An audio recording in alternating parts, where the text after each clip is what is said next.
On the subject of the Palestinians, here's Alex in North London. Alex, go ahead, sir. Hi George, I'm calling from North London. I've been listening to you for 3 months now. Okay. Never had the chance to speak to you. Okay. But I was just calling I was listening to you a couple of nights ago, and you were talking to these people, and they were saying that Israel, the Jews, did not have the right to gain Israel from the Palestinians. And I was just saying, throughout history, the Jews have been persecuted, obviously from the Holocaust, and we were granted Israel as a result of this. And I feel that granted by whom?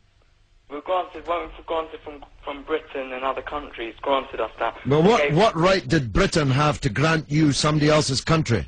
Well, it's due because we lost 6 million people. No. I'm not arguing about that. I'm going to come on to that. But what right did Britain have to grant you somebody else's country? We had the right because we lost 6 million people and we did not have a home. Well, yeah, I'm going to ask you for a third time. What right did Britain have to grant you somebody else's country? Well, they didn't. Well, they were giving us the right because it was they were basically gave us because of the.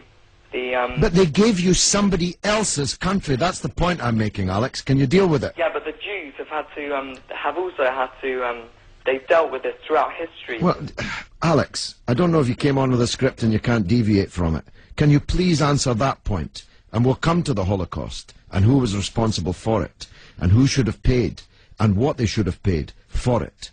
But given that you've said Britain granted you, and you're presumably saying you because you're Jewish, somebody else's country, I'm asking you, what right did Britain have to grant you somebody else's country?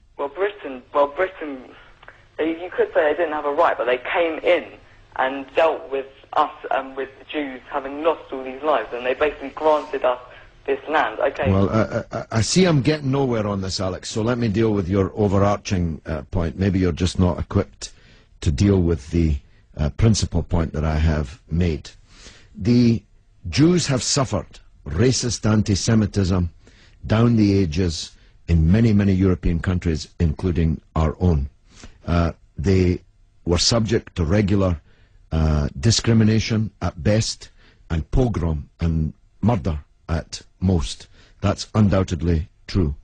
The one place in the entire world that Jews were neither discriminated against nor subject to pogrom was the Muslim world. In fact, so much was that the case that when Christianity came back to power in Spain, in Andalusia, in the western extent of the Islamic Empire, when the Muslims left, the Jews left with them because they feared the Christian anti-Semitism which would be unleashed in the wake of the departure of the Islamic civilization in the West.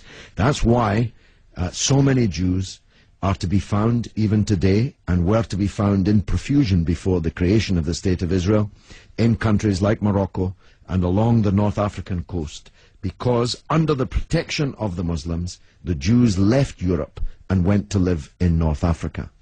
The Palestine that was wiped off the map when Britain granted you somebody else's country had Jews living side by side with Christians and Muslims for century upon century without the slightest trace of discrimination or violence or pogrom. So, what's happened is that Christian anti-Semitism in Europe, which massacred 6 million Jews in the greatest crime in human history, was paid for not by the Christian countries of Europe that either practiced or turned a blind eye to that anti-Semitism, but was paid by the very people who were completely innocent of that Holocaust, who had never persecuted the Jews, who had never pogromed the Jews. And that seems to me to add insult to the injury suffered by a people whose country was wiped off the map, who were dispersed into exile, to make way for a Zionist idea which was granted to European Jews, because these were the first settlers, granted to European Jews by Britain. And as you have singularly failed, 4 times I asked you, to acknowledge that Britain had no right to give away somebody else's country, one country giving to a second people, the land that actually belonged to a third people, it seems to me an all-round injustice, don't you think, Alex? Yes, I agree that they didn't so much have the right, but they were stepping in after the Holocaust to grant it to the Jews. But it was long before the Holocaust that Britain stepped in. Britain stepped in 1917 with the Balfour Declaration made by the British Minister Balfour on our behalf to a group of atheistic Zionist Jews. I make the point about atheism because it's now claimed that this is some biblical land right, as if God was an estate agent. The men to whom Israel was promised were atheistic Jews. They were not only not speaking for all Jews, they represented at that time in 1917 a tiny proportion of the world's Jews. Most of the world's Jews supported communist or socialist parties and ideas at that time. The Zionists represented a tiny sliver of Jewish opinion at that time. Yet Balfour promised them the land which belonged to a third people, without consulting either the British or the world's Jews, and least of all, consulting the Palestinians.